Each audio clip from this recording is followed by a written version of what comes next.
wabarakatuh.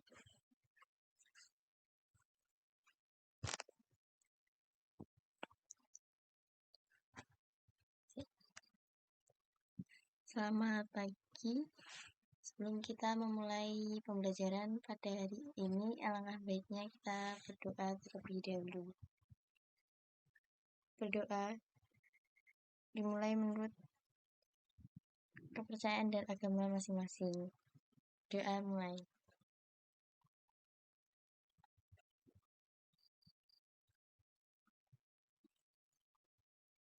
Doa selesai. Untuk pembelajaran kali ini adalah membahas tentang analisis perangkat dalam telekomunikasi.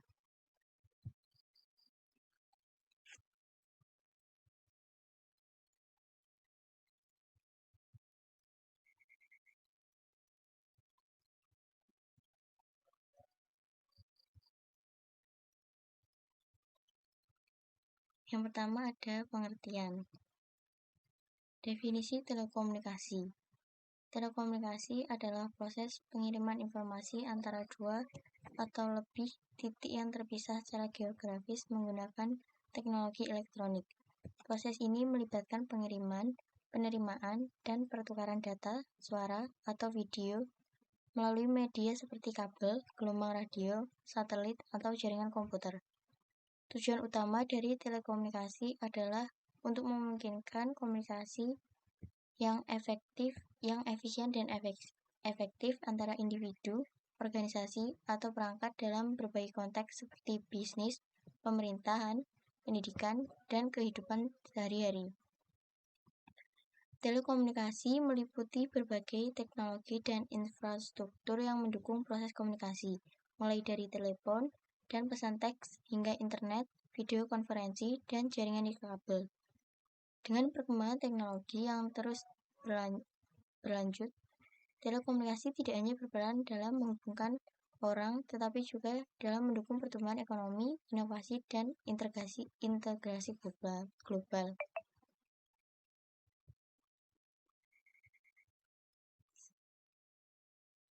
Sejarah dan evolusi telekomunikasi.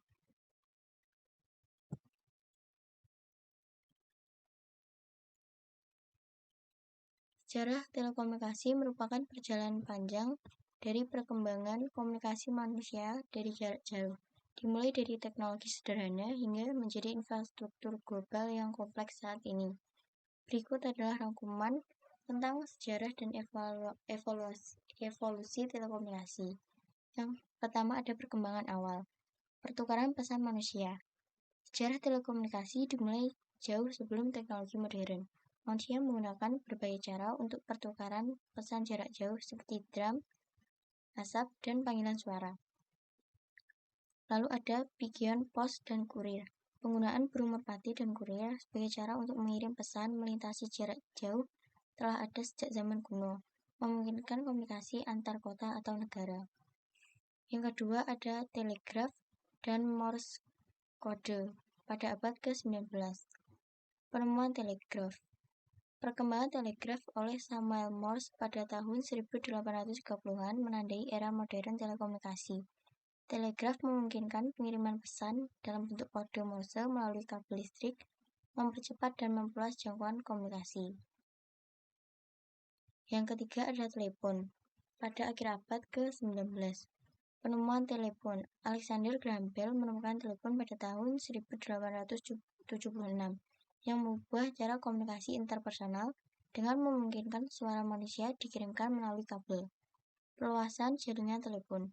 Pada awal abad ke-20, jaringan telepon berkembang pesat di seluruh dunia, memungkinkan komunikasi suara antar kota, negara, bahkan lintas benua. Yang keempat ada radio dan komunikasi nirkabel pada awal abad ke-20. Penemuan radio. Guglielmo Marconi memperkenalkan teknologi radio pada akhir abad ke-19 dan awal abad ke-20 yang memungkinkan transmisi suara dan data melalui gelombang radio tanpa kabel. Broadcasting dan siaran radio. Radio menjadi populer sebagai media hiburan dan informasi, dan pengembangan broadcasting memungkinkan siaran yang dapat dinikmati oleh banyak orang secara bersamaan. 5. Satelit dan telekomunikasi global pada abad ke-20. Penggunaan satelit komunikasi mulai digunakan pada tahun 1960-an, mengubah telekomunikasi dengan memungkinkan transmisi global suara, data, dan video. Internet dan revolusi digital. Pengembangan internet dari tahun 1980-an hingga sekarang mengubah sepenuhnya cara komunikasi global. Internet menyediakan platform untuk pengiriman email, browsing web, media sosial, dan layanan streaming, memungkinkan interaksi dan kolaborasi global yang tidak pernah terjadi sebelumnya. 6. Telekomunikasi seluler dan 5G pada abad ke-21. Pengembangan telepon seluler. Selama beberapa dekade terakhir, telekomunikasi seluler mengalami perkembangan pesat, dari 2G hingga 3G, kemudian 4G LTE, dan sekarang 5G. Teknologi ini meningkatkan kecepatan, latensi, dan kapasitas jaringan untuk mendukung aplikasi yang lebih canggih seperti video streaming, IoT, dan mobil otonom. Internet of Things atau IoT.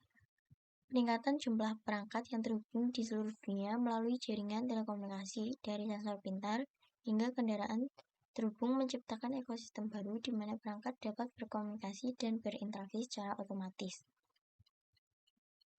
Yang ketujuh ada kecerdasan buatan atau artificial intelligence dan analisis data. Pemanfaatan AI.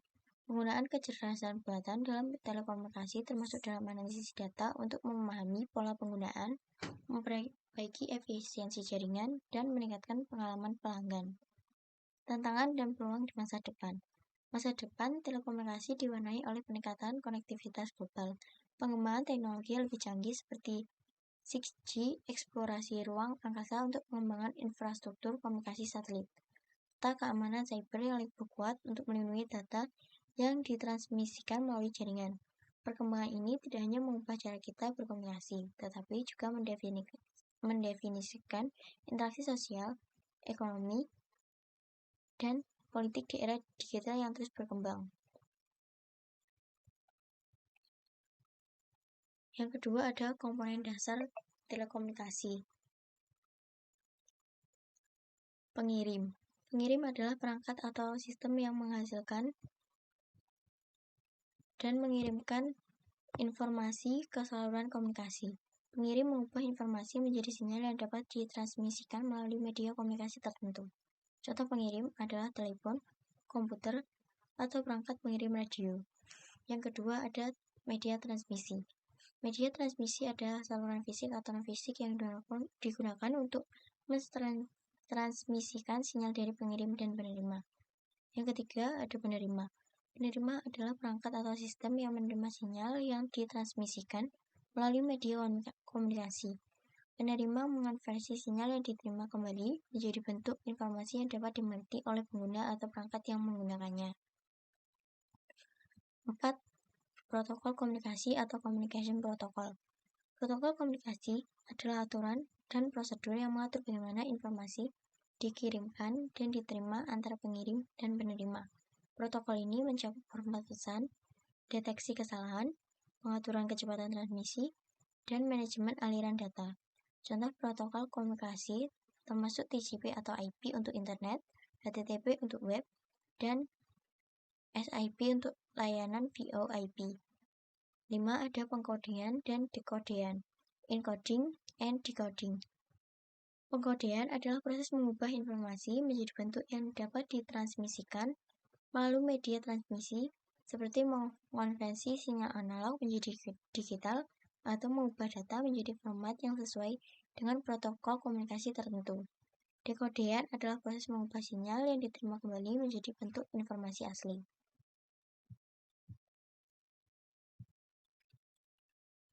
Yang keenam ada pengendali atau controller. Pengendali dalam telekomunikasi dapat merujuk pada perangkat keras atau perangkat lunak yang mengelola dan mengontrol aliran data, mengatur akses ke jaringan, dan memantau kinerja sistem telekomunikasi secara keseluruhan. Contoh pengendali adalah router, switch, firewall yang mengatur lalu lintas dalam jaringan.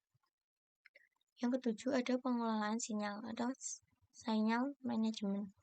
Pengelolaan sinyal melibatkan proses dan perangkat untuk mengelola sinyal-sinyal yang dikirimkan dan diterima, termasuk amplifikasi sinyal, penguatan, filtering, dan pemrosesan untuk memastikan keandalan dan kualitas transmisi.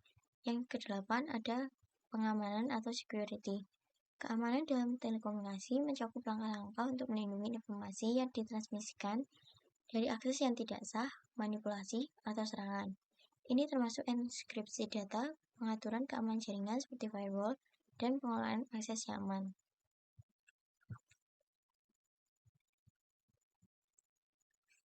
Lalu ada tujuan. Yang pertama ada mengoptimalkan penggunaan perangkat. Memastikan bahwa perangkat yang dipilih dapat mendukung kebutuhan komunikasi dan operasional secara optimal. Yang kedua ada efisiensi biaya. Memilih perangkat yang memberikan nilai terbaik sesuai dengan anggaran yang tersedia, termasuk mempertimbangkan biaya jangka panjang. Yang ketiga ada keamanan dan kepatuhan. Memastikan bahwa perangkat memenuhi standar keamanan dan regulasi yang berlaku untuk melindungi data dan privasi pengguna. Yang keempat ada kepuasan pengguna. Memastikan pengguna merasa puas dengan perangkat yang dipilih melalui pemenuhan kebutuhan dan harapan mereka. Yang kelima, dukungan pertumbuhan dan skalabilitas. Memastikan bahwa perangkat dapat mendukung pertumbuhan dan perubahan kebutuhan di masa depan. Analisis kebutuhan perangkat telekomunikasi adalah langkah penting untuk memastikan bahwa investasi dalam perangkat tersebut benar-benar memberikan manfaat yang maksimal bagi organisasi atau individu yang menggunakannya. Sampai di sini, apakah ada yang ditanyakan?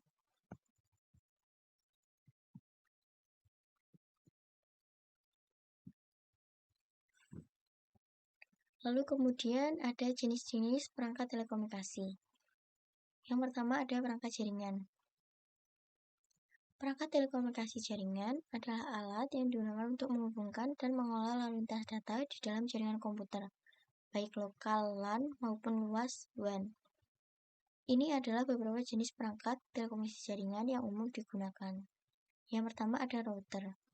Router menghubungkan berbagai jaringan dan mengarahkan lalu lintas data di antara mereka. Sering digunakan untuk menghubungkan jaringan LAN dan juga WAN. Yang kedua ada switch. Switch menghubungkan perangkat dalam satu jaringan lokal dan mengolah lalu lintas data dengan lebih efisien dibandingkan hub.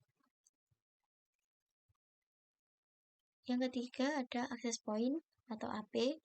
Menghubungkan perangkat nirkabel ke jaringan kabel digunakan untuk memeras jangkauan jaringan nirkabel. Yang kedua, perangkat komunikasi. Perangkat telekomunikasi untuk komunikasi adalah alat yang digunakan untuk memungkinkan dan memfasilitasi pertukaran informasi antar individu atau kelompok melalui jarak yang jauh. Jenis perangkat telekomunikasi yang umum digunakan antara lain yaitu telepon. Telepon terbagi menjadi dua, yaitu telepon rumah, fixed line, digunakan untuk komunikasi suara melalui jaringan telepon kabel. Lalu yang kedua ada telepon seluler atau mobile phone. Perangkat nirkabel yang memungkinkan komunikasi suara dan pesan teks melalui jaringan seluler. Lalu yang kedua ada smartphone. Smartphone adalah komunikasi telepon seluler dan komputer mini yang memungkinkan komunikasi suara, pesan teks, email, video call, dan akses internet. Yang ketiga ada radio dua arah. Radio dua arah dibagi menjadi dua, yaitu pertama ada walkie-talkie, perangkat portable yang memungkinkan komunikasi suara dua arah dalam jarak pendek. Lalu yang kedua ada radio ham atau amateur radio. Digunakan oleh operator radio amatir untuk komunikasi jarak jauh melalui berbagai frekuensi radio. Yang ketiga, perangkat komputasi. Perangkat komputasi adalah alat yang digunakan untuk memproses, menyimpan, dan mengelola data serta menjalankan berbagai aplikasi dan tugas komputasi. Perangkat komputasi yang umum digunakan, contohnya adalah komputer desktop, digunakan di rumah atau kantor dengan monitor, keyboard, dan mouse terpisah. Komputer desktop umumnya lebih kuat dan mudah diupgrade dibandingkan perangkat lain. Lalu yang kedua adalah laptop. Komputer portable yang menggabungkan monitor, keyboard, dan komponen lainnya dalam satu perangkat. Laptop cocok untuk penggunaan mobile dan dapat digunakan di mana saja. Yang ketiga ada server. Komputer yang dirancang untuk menyediakan layanan kepada komputer lain di jaringan. Server digunakan untuk hosting situs web, database, aplikasi, dan layanan lainnya. Yang keempat ada smartphone.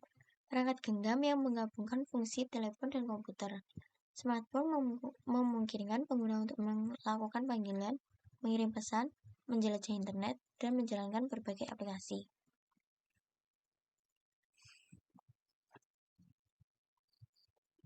Lalu kemudian, faktor-faktor yang mempengaruhi kebutuhan perangkat telekomunikasi. Yang pertama ada jenis jaringan. Jenis jaringan dibagi menjadi beberapa, yaitu ada jaringan kabel versus nikabel. Jaringan kabel seperti Ethernet membutuhkan perangkat seperti switch, router, dan kabel fisik. Ini biasanya lebih stabil dan cepat, tetapi kurang fleksibel. Lalu ada jaringan nirkabel atau Wi-Fi membutuhkan akses point, router nirkabel, dan repeater. Ini lebih fleksibel dan mudah diakses oleh perangkat mobile. Lalu ada jaringan lokal LAN dan jaringan luas WAN. LAN biasanya digunakan dalam area terbatas seperti kantor atau rumah dan memerlukan perangkat seperti switch, router, dan akses point. Lalu ada WAN. WAN mencakup area yang lebih luas dan mungkin memerlukan router yang lebih canggih, gateway, dan perangkat untuk koneksi VPN. Lalu ada jaringan seluler. Jaringan seluler memerlukan perangkat seperti ponsel, modem seluler, dan perangkat pendukung lainnya yang mendukung jaringan 3G, 4G, ataupun 5G. Yang kedua, ada pengguna. Pengguna dibagi menjadi beberapa, yaitu pengguna individual. Perangkat yang dibutuhkan pengguna individual mungkin hanya ponsel, laptop, atau tablet dengan akses internet melalui modem atau router.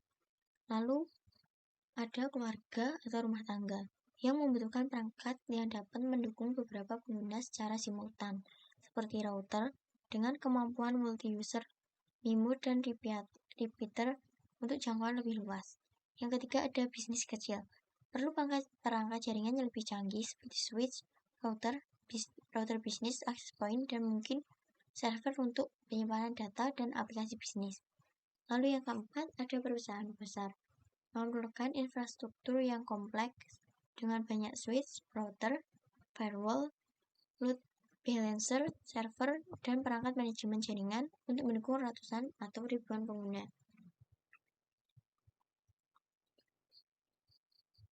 Lalu yang ketiga ada budget. Yang pertama ada budget terbatas.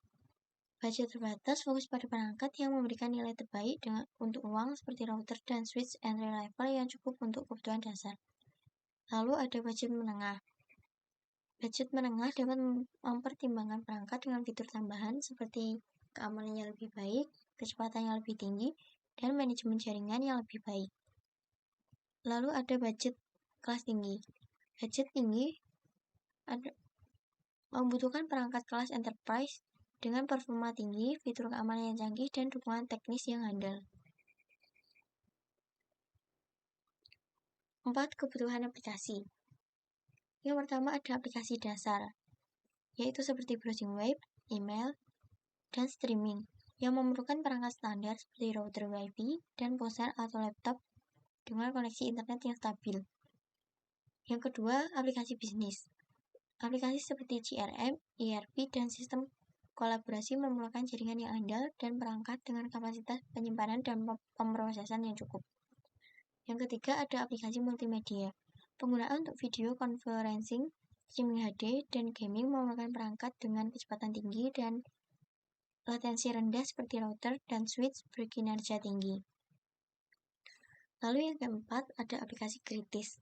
Aplikasi yang memerlukan ketersediaan tinggi seperti server, data center, dan sistem operasi 24/7 dan membutuhkan perangkat telekomunikasi yang andal. Selanjutnya ada proses analisis kebutuhan.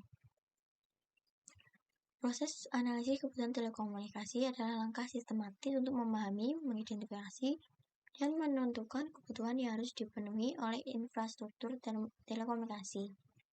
Langkah-langkah umum dalam proses analisis kebutuhan telekomunikasi yaitu ada identifikasi masalah atau tujuan. Identifikasi masalah atau tujuan merupakan pemahaman konteks, pemahaman lingkungan bisnis atau situasi di mana solusi telekomunikasi akan diperlukan. Lalu yang kedua ada pengumpulan informasi. Pengumpulan informasi ada beberapa cara. Yang pertama ada wawancara stakeholder. Melakukan wawancara dengan stakeholder yang terlibat termasuk pengguna akhir dan manajemen. Lalu ada studi dokumen. Menganalisis dokumen terkait seperti laporan bisnis, spesifikasi teknis yang ada, atau evaluasi performa sistem telekomunikasi saat ini. Lalu ada observasi lapangan. Mengamati langsung bagaimana infrastruktur telekomunikasi saat ini beroperasi, jika memungkinkan untuk mendapatkan pemahaman yang lebih baik. Lalu yang ketiga ada analisis kebutuhan. Analisis kebutuhan dibagi menjadi analisis kebutuhan utama dan prioritasi kebutuhan.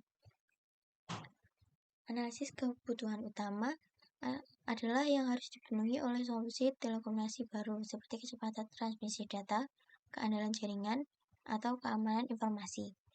Lalu untuk prioritasi kebutuhan, mengurutkan kebutuhan berdasarkan urgensi dan dampaknya terhadap operasional bisnis atau organisasi. Lalu yang keempat, ada perumusan kebutuhan yang dibagi menjadi dua, yaitu deskripsi kebutuhan dan spesifikasi teknis. Kemudian, validasi dan verifikasi kebutuhan. Validasi dikonfirmasikan kebutuhan dengan stakeholder dan pengguna akhir untuk memastikan bahwa pemahaman mereka tentang kebutuhan tersebut konsisten. Lalu ada verifikasi, memastikan bahwa setiap kebutuhan dapat diukur dan diuji untuk memastikan bahwa mereka dapat dicapai oleh solusi telekomunikasi yang diusulkan. Yang keenam ada dokumentasi kebutuhan. Dokumentasi kebutuhan dalam dokumen formal dapat digunakan sebagai panduan untuk perancangan, pengembangan, dan implementasi infrastruktur telekomunikasi. Yang ketujuh ada manajemen perubahan kebutuhan. Tetap terbuka terhadap perubahan kebutuhan yang mungkin timbul selama proses implementasi. Lalu yang kedelapan ada evaluasi dan pemantauan.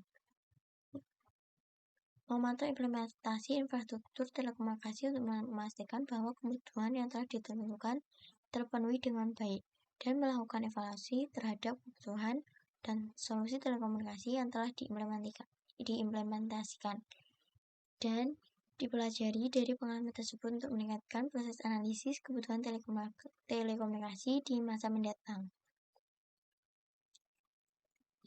Kemudian ada teknologi terkini dalam telekomunikasi. Teknologi terkini dalam komunikasi terus berkembang pesat, mengubah cara kita berinteraksi, bekerja, dan hidup sehari-hari. Berikut adalah beberapa contoh teknologi terbaru yang sedang mempengaruhi bidang komunikasi. Yang pertama ada 5G. 5G memiliki kecepatan tinggi, lalu latensi yang rendah dan kapasitas lebih tinggi. Kemudian ada Internet of Things atau IoT. Internet of Things, interkoneksi perangkat, menghubungkan berbagai perangkat fisik seperti sensor, kendaraan, dan perangkat rumah pintar untuk berkomunikasi dan bertindak secara otomatis. Lalu, memonitoring dan kontrol, memungkinkan pengguna untuk memantau mengontrol perangkat dari jarak jauh melalui internet. Yang ketiga ada cloud computing. Cloud computing memiliki akses fleksibel. Lalu, kolaborasi tim yang memfasilitasi kolaborasi tim yang lebih baik dengan memungkinkan berbagai informasi dan sumber daya secara real time. Lalu yang keempat ada Artificial Intelligence atau AI. Analisis data. AI digunakan untuk menganalisis besar data yang dihasilkan oleh komunikasi digital. Lalu, AI juga dapat meningkatkan pengalaman pelanggan dengan menyediakan layanan pelanggan 24/7 dan responsif. Yang kelima ada real-time communication tools. Real-time communication tools terdapat video konferensi seperti Zoom, Microsoft Teams, dan Google Meet. Kemudian pesan instan seperti WhatsApp, Telegram, dan Slack yang memfasilitasi komunikasi cepat, kolaborasi antar individu dan tim. Lalu blockchain. Blockchain menawarkan keamanan yang tinggi untuk transaksi komunikasi online dengan memastikan integritas data dan transparansi. Kemudian ada augmented reality, AR, dan virtual reality atau VR. AR dan VR mengubah cara kita berinteraksi dengan informasi dan lingkungan digital, meningkatkan pengalaman pengguna dalam pelatihan, presentasi, dan permainan. Yang kedelapan ada voice assistant. Teknologi seperti Amazon Alexa, Google Assistant, dan Apple Siri memungkinkan pengguna untuk berinteraksi dengan perangkat dan mendapatkan informasi melalui perintah suara. Lalu yang kesembilan ada cyber security advancement. Inovasi dalam keamanan cyber memastikan perlindungan yang lebih baik terhadap data pribadi dan transaksi online. Teknologi ini tidak hanya mengubah cara kita berkomunikasi, tapi juga mempengaruhi cara kerja, bisnis, pendidikan, dan interaksi sosial secara keseluruhan. Lalu ada keamanan dalam telekomunikasi. Aspek utama keamanan dalam telekomunikasi yaitu ada enkripsi data. Enkripsi adalah proses mengubah informasi menjadi kode yang tidak dapat dimengerti tanpa kunci enkripsi yang tepat.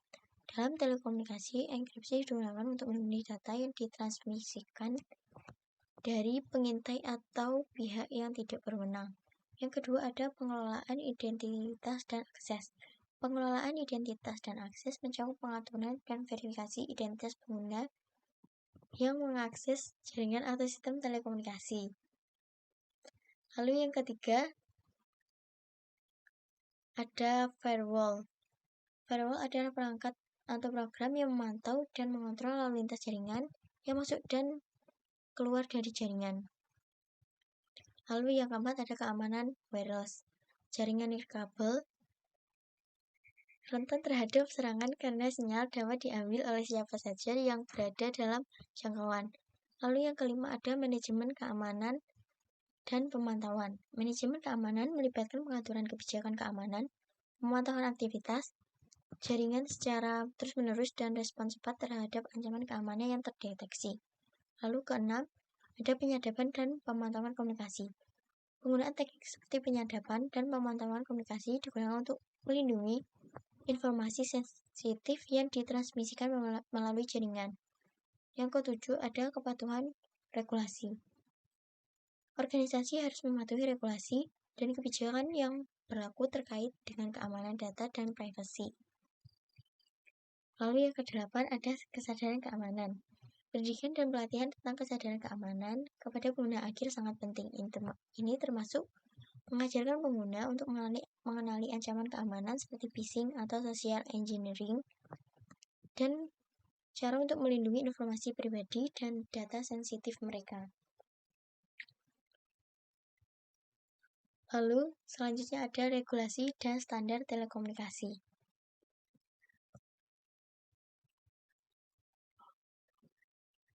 Berikut adalah beberapa contoh regulasi dan standar yang umum diterapkan dalam industri telekomunikasi. Yang pertama ada regulasi keamanan dan privasi data. Yang pertama General Data Protection Regulation berlaku di Uni Eropa, mengatur perlindungan data pribadi pengguna, memastikan bahwa perusahaan telekomunikasi dan mengelola melindungi data pribadi dengan aman. Lalu ada California Consumer Privacy yang mengatur perlindungan privasi data bagi konsumen di California, US, dan memberikan hak kepada konsumen yang mengetahui, menghapus, dan menolak penjualan data pribadi mereka. Lalu yang kedua ada regulasi jaringan infrastruktur. Contohnya yaitu net neutrality dan standar kualitas layanan. Yang ketiga ada regulasi telekomunikasi internasional. Contohnya ada International Telecommunication Union atau ITU, badan PBB yang mengembangkan standar global untuk telekomunikasi. Lalu ada Europe Telecommunication Standard Institute, organisasi Eropa yang mengembangkan standar teknis untuk telekomunikasi, termasuk 4G LTE, 5G, dan teknologi IoT. Lalu yang keempat, persaingan dan anti-monopoli. Undang-Undang Sherman Antitrust Act (ES) melarang monopoli dan praktik bisnis tidak adil yang merugikan persaingan pasar, berkomitmen bersyarat untuk persaingan sehat. Badan pengatur dapat memperlakukan persyaratan khusus pada penyedia layanan telekomunikasi untuk mempromosikan persaingan sehat, seperti pembagian infrastruktur atau akses ke infrastruktur yang dimiliki bersama. Yang kelima ada regulasi keamanan telekomunikasi. Cyber Security Regulation mengatur perlindungan keamanan jaringan telekomunikasi dari serangan cyber. Lalu yang keenam ada persyaratan teknis dan interoperabilitas. Standar teknis menetapkan spesifikasi teknis untuk perangkat dan infrastruktur telekomunikasi untuk memastikan interoperabilitas dan kompatibilitas antara berbagai produk dan layanan. Lalu ada masa depan telekomunikasi. Beberapa tren dan perkembangan yang diperkirakan akan mempengaruhi masa depan telekomunikasi, antara lain yang pertama ada 5G dan lebih lanjut. Lalu kemudian ada Internet of Things yang lebih maju. Kemudian ada AI dan machine learning. Lalu yang keempat ada augmented reality dan virtual reality. Lalu yang kelima keamanan yang lebih tinggi seperti cyber security. Lalu yang keenam penyediaan akses universal. Lalu yang ketujuh ada regulasi kebijakan. Masa depan telekomunikasi menjadikan transformasi besar-besaran dalam cara kita berkomunikasi dan berinteraksi dengan dunia di sekitar kita. Dengan terus berkembangnya teknologi seperti 5G, IoT, AI, IR, dan VR, serta meningkatnya fokus keamanan dan regulasi, kita dapat mengharapkan pengalaman komunikasi yang lebih canggih, efisien, dan terhubung secara global dalam tahun mendatang. Mungkin ada pertanyaan atau bagian yang belum dimengerti.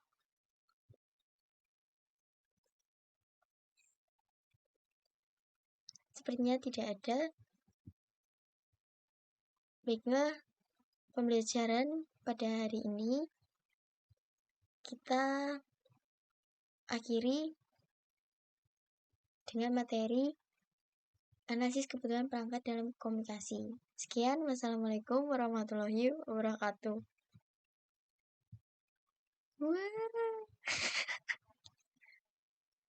Anjay.